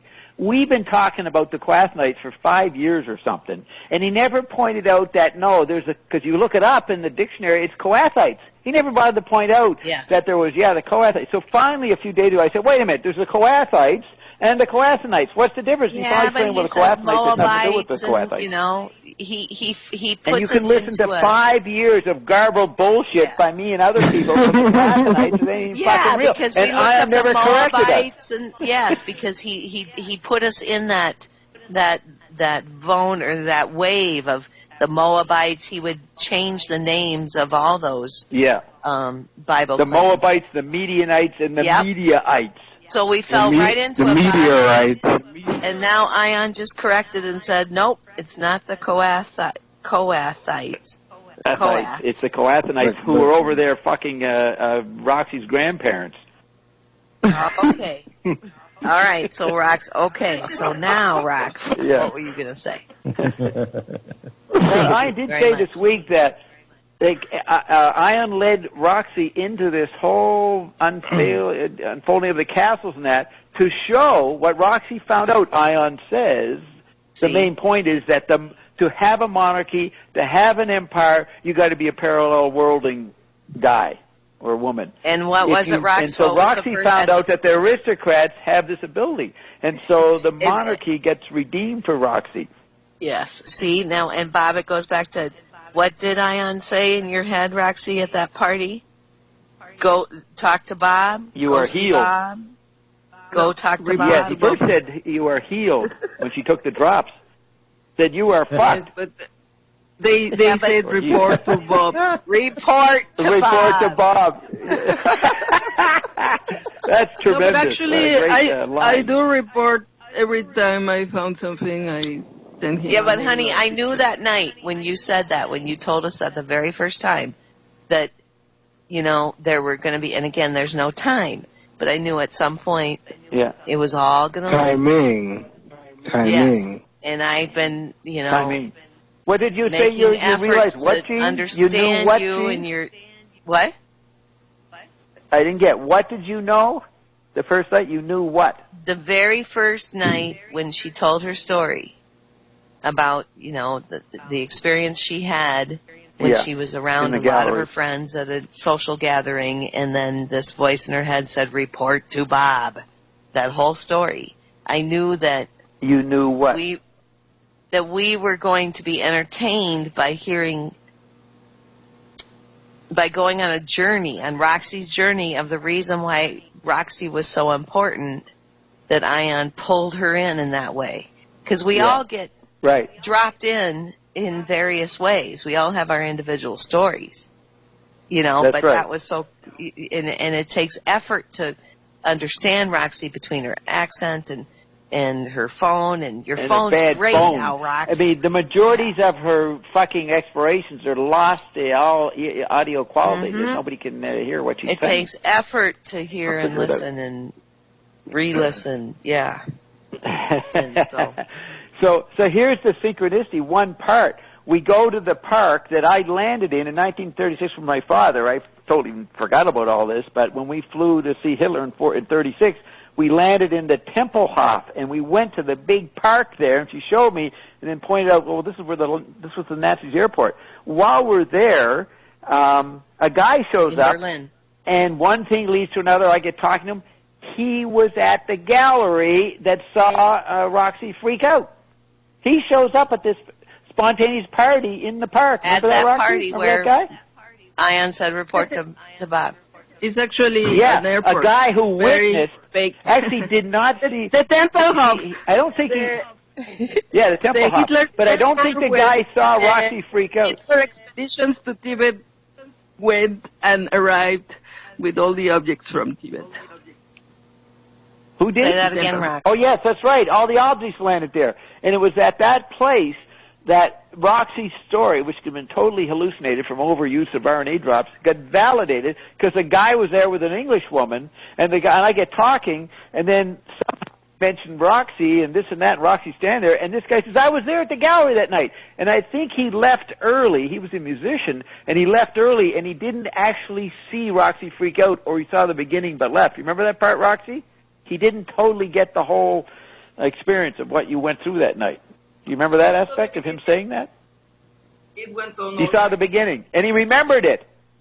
So I met a guy who was there. Now, how's that for a priest? Okay, now wait, Bob. When did you meet the guy? On the last trip, or the trip when you were in Berlin? Who's somebody being drawn away? Me. Who's that? That's me, and I don't know how to stop it from ringing. Yeah, and it's not important. Not important at all. No, it's not. I'm ignoring it. You ignore it too. I don't know how to stop it. That's a little test. They're saying, is Gene really interested in Bob's answer? Okay, so they So what was my question? What trip, trip, you Bob? lost the question. You forgot the question. You met a guy who was at the gallery when Roxy got the report to Bob. And your question was, how did this happen? What trip? The first when was trip to Berlin? So this was August.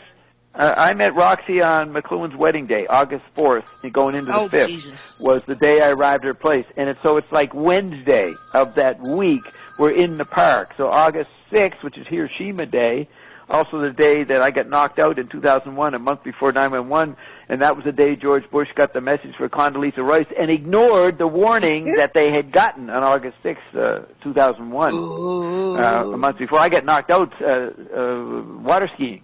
Hadn't been water skiing in 30 years. And I kept telling the boat to go faster and faster and faster. And these fuckers, they didn't tell me that the water turns into concrete if you go faster. They didn't care. And I'm going zooming along. Next thing I know, I'm being dragged out of the water into the boat. And I said, "What happened?" He said, "Well, you fell off and got unconscious. I hit my head on the concrete water." And I found out, well, how'd that happen? He says, "Well, if you go faster, the water gets harder." I said, "You fuckers trying to kill me? And you didn't tell me that?" Pissed off at them. You got hit with the baseball. And that was the day that Bush missed the memo from Condoleezza Rice, and a month later, if they'd gone with the memo, they might have stopped the terrorism, but they ignored it. So I was acting out the knocking out of Western man. Western civilization got knocked out by 9/11. I acted out a month before on Hiroshima Day. that was the whiskey. This is all related the whiskey to bottle. The night the whiskey. That was the whiskey bottle. Report to Bob to Roxy. This is all relates back to the night. So then I show up 13 years later in the Tempelhof where I used to land as a 14-year-old, and I'm told and meet the guy that talks about how Roxy got knocked out by the RDA drops, got just knocked out and went into paroxysms of speaking in tongues and seeing through everybody. That happened probably around the same day, August 6, 2014. No, but the weird thing I met the guy who had witnessed it in March. What Dion told us that, Rixdorf come from Rixen, that means clan in Tibetan. And this area was owned by the Templars. And Ian said there was some element here put by the Tibetans. Yes. I got some more information on that the other day. I asked about that again and about how the that's why the Nazis befriended the young Dalai Lama in 1939, and Dave Emery or Mae Brussels says, look at the Dalai Lama, he's a Nazi mingler. But he knew that the Nazis came from that part of Berlin that the Tibetans had settled 1,500 years before. That was just amazing. Okay. So he was a friend of the Nazis on that level. The Basque language, the thing is, they have a lot of what is called the Elengua, the language of the heaven. Yeah. The Coas? The Basque. That would be the Coathanites. Yeah. Euskara. And Ar means seed, stone, pillar, and origin. And from there comes the word Argo. That Alexander Magnus called his... The Argonauts. Right. The Argonauts. Argo. And, they were giants. R is in the Aryan. The Aryan, right. And what Roxy's not telling you that her name, Larrainzar, ends with A-R. Wow. Aryan. No, it has the R and the Tsar is king, so we are related to the king of the origin. No. Yeah. To the why are you saying Cyrus? Are you talking about the Syrophoenicians or what's Cyrus? Tsar means king. And this guy... Oh, you mean like in Russia? In Russia.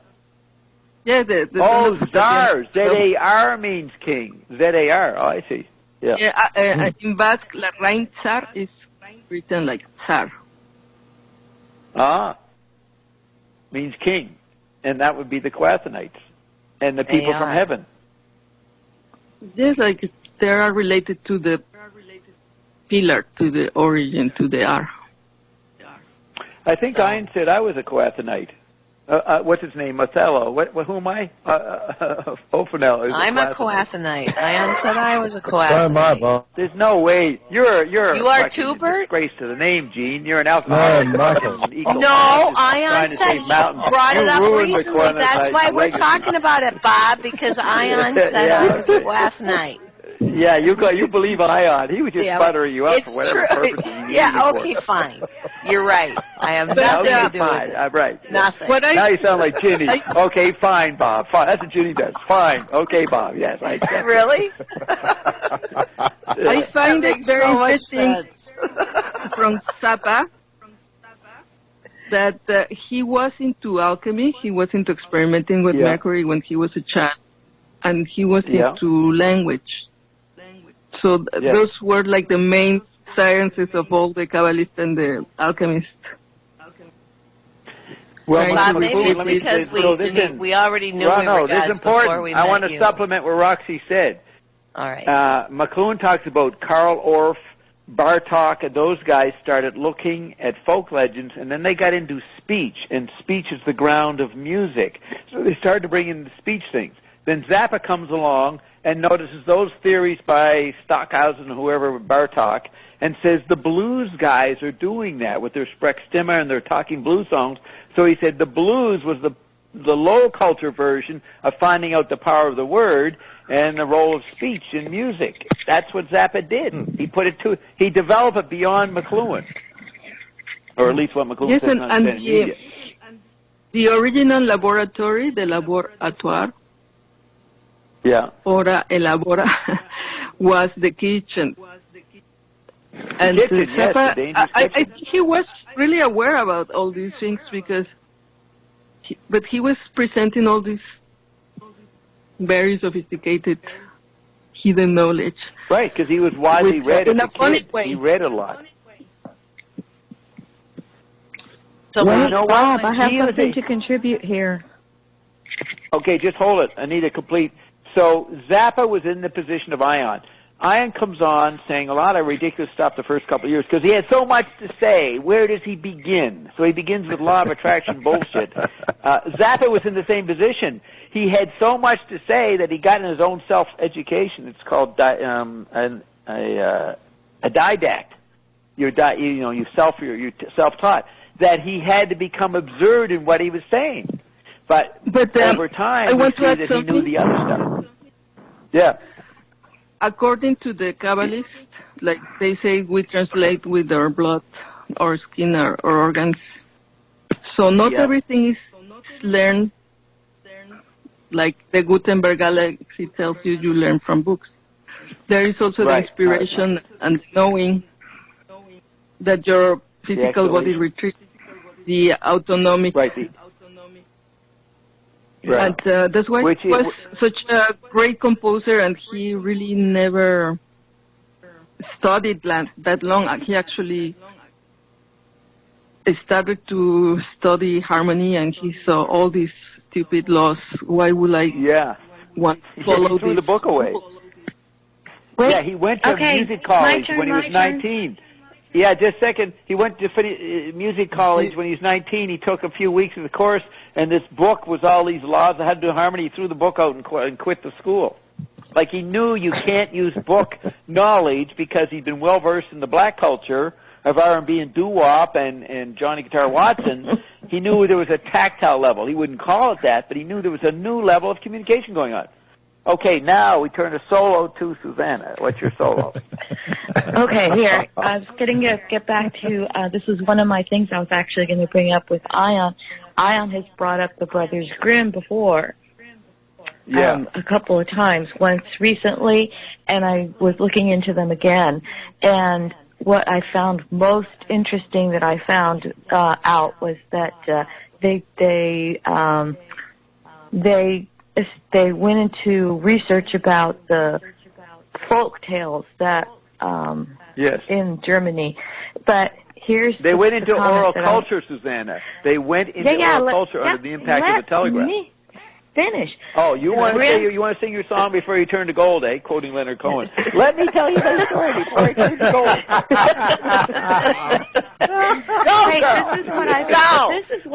This is what I found so interesting is that the Grimms consider the tales contaminated by the later literary tradition. Yes. They really wanted to look into the oral tradition before the printed books, and that their actual dictionary that they worked on so hard was to bring back the original dialects of the oral tradition of the language, and that because they believed that the folklore contained kernels of ancient mythologies and beliefs which were crucial to understanding the essence of German culture.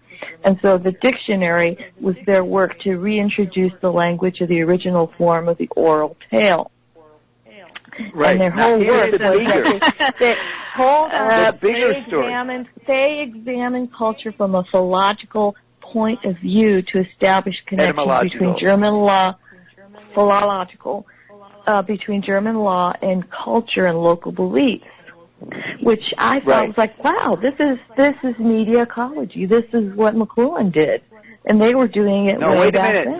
No, they didn't do media ecology.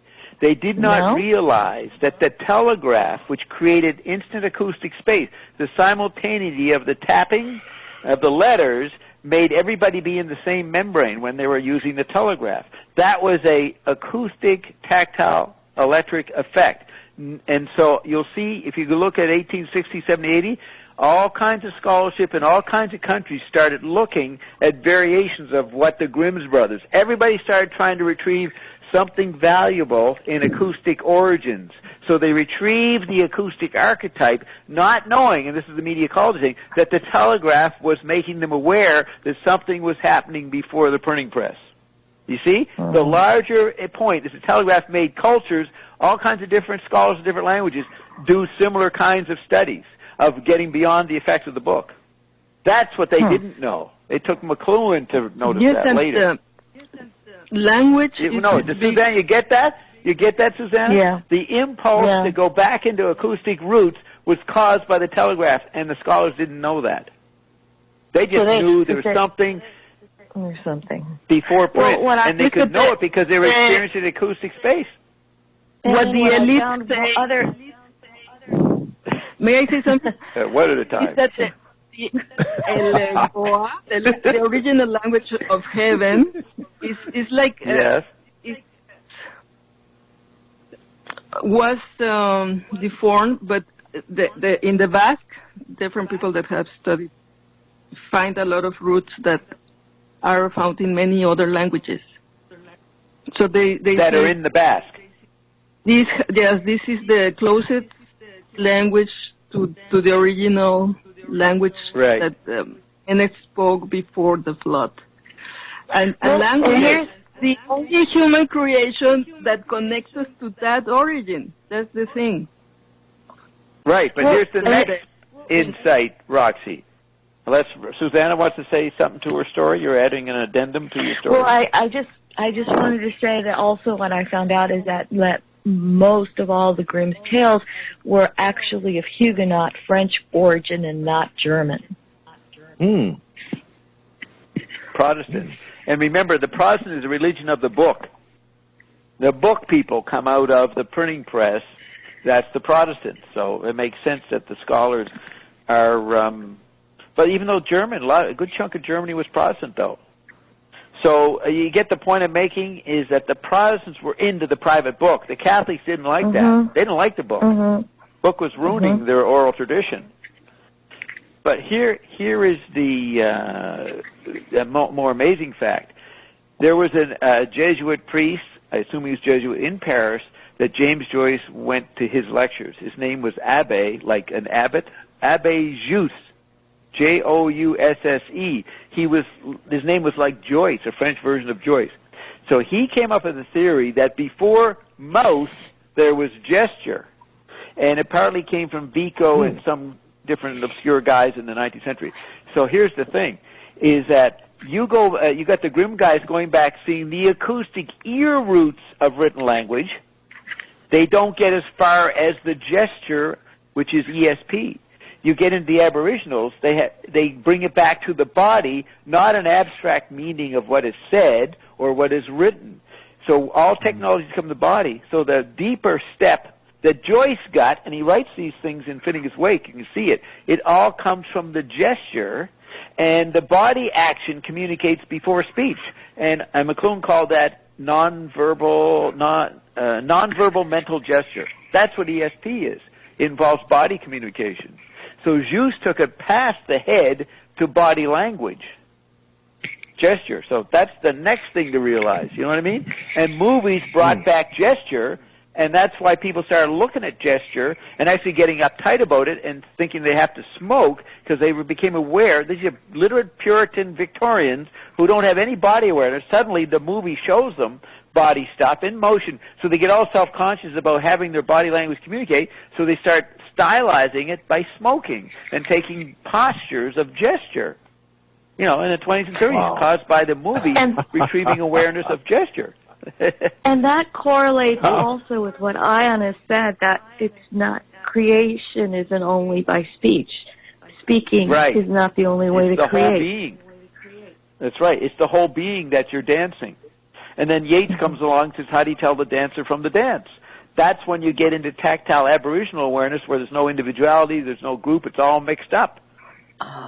That's fabulous. There was gesture. And, you can't tell that someone died. There was gesture before speech. And McLuhan said,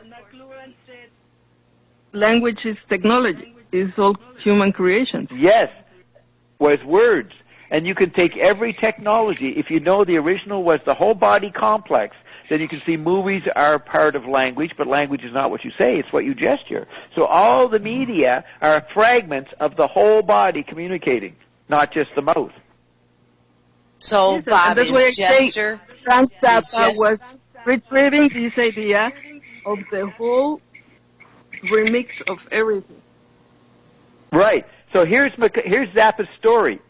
You know that famous interview we went through where he's talking to the Warner Brothers executive explaining the serious conceptual continuity of the mothers, and the executive guy says, "Are you fucking nuts, man? No rock group has these theories." and the Zappa goes into, I won't go get it, but I'll just quickly tell. He says, "Okay, sir, imagine this, that there are whole continents made up of little pinheads. And there's one little pinhead in this sea, Atlantic Sea of pinheads, and you find it, and you go into the pinhead and you find a studio. And in that studio you see these guys being recorded, and you see the guy conducting the studio musicians makes a little gesture with his eyebrow. That's what this song's about, the gesture that he made in the secret pinhead. There's your gesture. There's his taking an original gesture, the raised eyebrow that Zappa had himself photographed doing all the time. The raised, he makes this little gesture, the core of the whole fucking performance. So Bob, the way he made fun of the gestural theory. Bob, is gesture a technology? Yes. Is that a Any form of communication is technology. Sure. Humans, when Leonardo da Vinci or Michelangelo has God touching man, the effort to touch is the beginning of the fallen state of communication and social motor. So all media are social motor, which is the contact between two humans. Contact is the beginning of the fallen state. And that's why you say communication is a fallen state, or is Yes, communication is a fallen state. Now, Ian says if you got to send to people who know that, they're not identifying with their communication, which is what happens on Payday every week. They're not getting locked into it. They're enjoying it. And Ian says it's great fun to communicate, overlay with another God. That's the fun that gods should have, and they don't get trapped in their communication. Yeah, and that's the fun part of looking at gestures in an entirely different way. That's like the raising of an eyebrow. You know, that's like right. Turning your lips. The cavemen didn't notice each other. Yeah, that's facial movement. That's facial movement where suddenly one noticed the other one moving their face differently. Right. It's like a Monty Python skit. If they did a skit on the first guy trying to connect with the other guy, and he's making faces, and the other caveman's not even looking at him, and eventually he kind of gets the caveman looking at him, and he makes some gesture with his hands, and the caveman then imitates it back to him, and then the first guy, that's what I mean. So they start imitating each other's gesture, and then they think they've made contact. Then they're friends for life. Yep, Monty Python's a great example. Yep. Yeah. Wink, nod, is the first communication. And the elbow. You got to get the elbow in there. Yeah. It took 10,000 years before the guy who elbowed the other guy wasn't beat up. Because you actually fucking, wink, first nod, the fucking came and beat the shit. What are you doing? Interrupt me. I don't even know you exist. What are you trying to do? Make me notice you? Well, is that what thousands of years. Is that what Ian was getting at when he told that story about how terrorism started, or that first turn of the radical Islam was created in 1940 something, and it was that song that was playing, and he saw the gestures of the people and thought it was just horrible because it was blatant sexuality. Yeah. That was the uptightness began with body language. Someone overreacting to the effect of the music on some bunch of people. That's a good example. Someone upset with the rhythms of gesture that were going on. Couldn't tolerate it. Yes, I remember the first this guy, album was called Freak Out. The first album, yeah, Freak Out. And you know what it was? The meaning was to people who adopt individualistic gestures and clothing to express their personal point of view, their personal reality. That's like beginning to be a god disconnected from the tribe. That's what Freak Out is defined on the album. And what's that coming from? That's the satellite effect. But that's coming from... Zappa doesn't know that he's a product of the satellite. Because the satellite goes around the globe and all the media, and then people started wanting to do their own thing. They wanted to get out of the social mortar bonds. Yes, but so what were you going to say, Roxy? Yeah, every time there is a new medium, there is this new change in frequency. And I insist that's the problem, that people won't adapt to the new frequency. So that's the freak out. That's right. That's the frequency. That's frequency. F-R-E-A-K. Yeah, that's frequency. Now you take Zappa taking freak out. He coined the word freak out. He popularized it. It became part of the popular language. They don't know it came from Zappa. Or he popularized it, made it an icon. But the other thing is that when McLuhan wrote to Harold Innis, who would become like the respectable media ecologist, and McLuhan wasn't, so McLuhan knew that Innis was already, he was older and more established, more respected in Canadian academia. He writes to Innis about the value of Wyndham Lewis, and he ends the letter saying, the new thing is not amplification, but FM, frequency modulation. So McLuhan was telling him that different media create different frequency modulations. So he had it right in his letter to Innis. He ends pointing out FM, frequency modulation, is what to look at now. You put that together with Zappa's Freak Out, and you get the McLuhan quadrant of schizophrenia, homeopathic TV, in the satellite shrinking. So doing your own thing. So here's Zappa.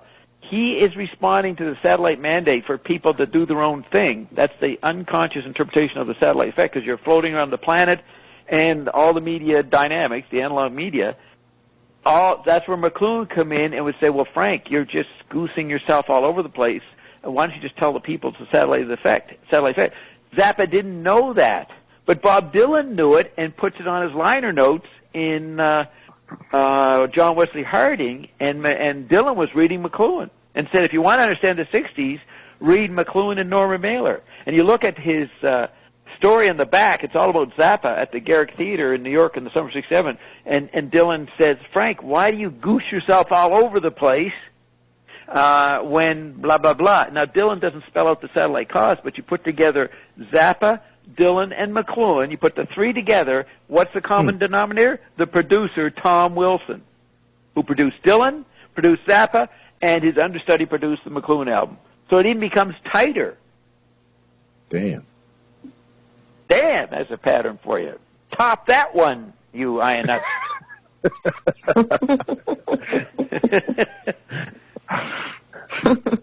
Tom Wilson, a black guy from Yale, discovered Zappa, had produced Dylan, and his understudy John Simon, who always consulted with... I wrote to John Simon the other day, messaged him. I said, did you ever discuss the McLuhan album with Tom Wilson? He never responded. Not yet, anyways. He could be away. But, Roxy on the McLuhan forum, when I spelled that out, Alex Kuskus, who thinks I'm a fucking idiot, said, now we have something important. Thank you, Bob. That is an important, interesting information for once from your bloody, stupid head. He liked that fact. He wanted to. Do you remember reading that, Roxy? Him saying that? No, but I have... No, you're too busy making your Kabbalah discoveries.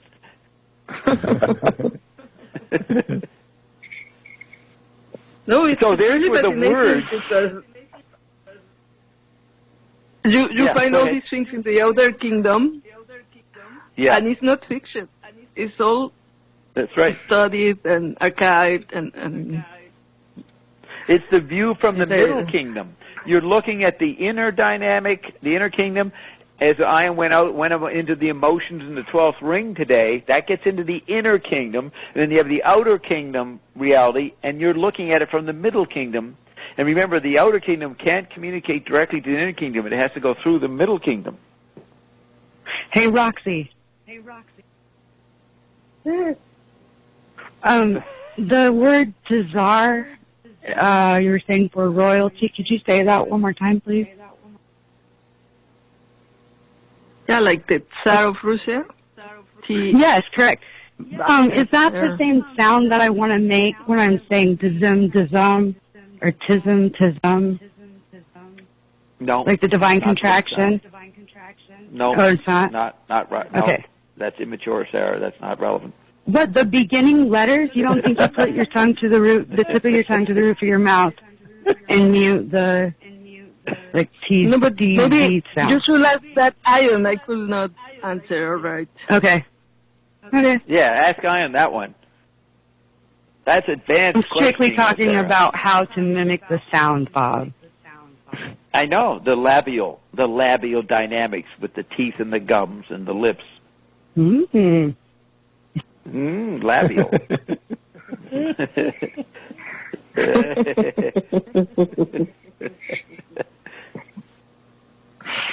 But another thing that I found very interesting is this mystery of the blood. They say this white race came from heaven, and they mixed with people from Earth, and there was this artificial insemination.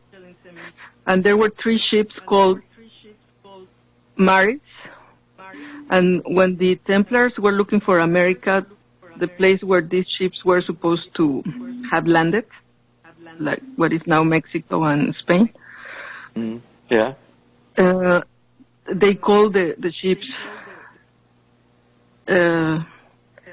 La Pinta, La Santa y La Santa Maria, but it's like they're trying to retrieve these ships from space. So it's really weirder than any fiction you can read. And this is our reality. It's really like, what is this? Well, take that Columbus story of the 3 ships. The natives couldn't see the ships, but the natives could see UFOs. They were aware of vehicles in the sky, but they had never seen ships in the ocean. So isn't it interesting that for them, the Columbus's boats, those 3 boats, were a shock to their system. They couldn't see it. Only the shaman could see it. But I'm pretty sure these natives had regular visions of the visitors to the Nasdaq plains, the vehicles from UFOs. You'll hear me talking to Ian about that today. In the Aztecs codices, where they were reporting to the king about the Spanish, they draw like mountains, not ships. They thought they were gods. They took, now we think of UFOs as future vehicles. We got cars and boats, but we were waiting for the UFOs. For the Aztecs or the Incans, South Americans, the UFOs were already there. And when Columbus and them came, they thought they were the UFO people in a new technology called a boat. You know, they had it backwards. From us. They got the UFO contact first, then thought that these the white guys were gods in new vehicles. And in a way, they were right, because we are all gods. Right, but they were right. The literate Europeans were more superior than UFOs. They caused more havoc for the acoustic, tactile South American cultures than the UFOs did. Physical. Yeah, they killed the culture. And through disease and all that. And the tribes recognized the UFOs and didn't recognize the ships. Yeah. They didn't know. I'm not an expert on it, but I think they kind of tried to get along with them. But then the Europeans had viruses and frequencies that caused diseases in the locals. So they got wiped out pretty quickly. They didn't see that coming. Their shamans didn't know that. And that gets into how new technologies have effects beyond the wisdom, even the shamanic wisdom of cultures. And that's what John the Revelator was warning everybody. There's something coming here, people, that's going to be way beyond your regular praying and your worship of Christ and all that stuff. There's media environments that are going to fucking really do us in. That's what his warning was. Warning about the printing. Well, the thing is, there was this prophecy about the second coming of Quetzalcoatl, like the Messiah is coming back? Yes, that's what I was just going to ask, yes. The blonde, blue-eyed. At the beginning, they just accept, okay, he came back, so that's it. What, you're saying they accepted him, or they didn't? No, at the beginning, they just accept this is the prophecy that we knew Quetzalcoatl is coming back. And he comes back, and he rules for a while, right? And then something I read Thompson has a book on that. Then something happens that forces them not to like Quetzalcoatl, right? He's driven off. Well, maybe it was the printing press. The original myth is that Quetzalcoatl was white and had a beard, and he was teaching. Oh yeah. And blue eyes. All these people things, and there was he had an enemy called Tecastlipoca, and he gave him some mushrooms to drug him. And when he was in ecstasy, he had sex with his sister. And the next day, when he realized had committed incest, he left. But he says, "I'll be back, baby." That's Quetzalcoatl reacting to this shaman that gave him the mushrooms. Yeah. Yeah. So they were just suspecting him. Right. But they weren't expecting... They knew the date. The actual white guys. Cortez came on that date. What date? Uno casa. They had a specific date for the arrival of Quetzalcoatl. And Cortez arrived on that date. So if Quetzalcoatl was white, that's why they would think the Europeans were Quetzalcoatl derivatives, because they were white. Well, and that's what's interesting also, Roxy, when you talk about Aryans, they're always categorized as white, blonde-haired and blue-eyed. Yeah. And they were, that might have been what the Ascended looked like on the Ascended continent. I'm not sure. Maybe they didn't even have physical form, or they could be any form they wanted. That'd be a good question. Where does this white, blonde icon come from? Is it based on the original Ascended people? Is everybody there? Do I have to unmute some people? The Chinese. What's interesting is the War of the Worlds, the movie also did that whole disease got him in the end, but it was reversed. It killed all the aliens. War of the Worlds. Oh, you mean Independence Day, one of those movies? It's well, it was redone recently, but War of the World was in the 50s. Not the Martians or Martians. Oh no, that's Orson Welles, 1938. No. That's a radio play. No. Then they made a movie out of it. Well, it was War of the Worlds, a movie of that. I wasn't sure, but yeah. Then they died. They ended up dying because they couldn't handle the Earth's environment and the germs. Okay, do you know the postmodern version of that? I don't know if it's Men in Black or Independence Day. I can't remember. Remember what did in the aliens was Slim Pickens, some crazy singer, some corny country singer. Remember that? The aliens couldn't stand Slim somebody.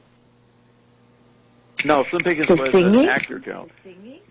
Yeah, in Independence Day or Men in Black, Independence Day, says Carolyn, late 90s, Will Smith, one of those guys, the black guy. The aliens take over, but then they start hearing Slim somebody, a ridiculous country singer, and that's what drove them away. They couldn't take Slim's music. They couldn't take their frequency. Their heads up. Right, it blew their heads up. It exploded their heads, the frequency. So where's Bert? Is everybody there? Did we lose some people? I'm here. It's Mars Attacks, Bob, with the country singer. Oh, Mars Attacks, right. Oh, Mars Attacks.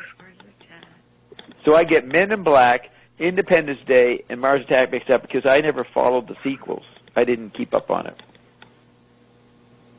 to reinforce it. I didn't care. It's all a bunch of fucking watered down ionic derivatives, smeared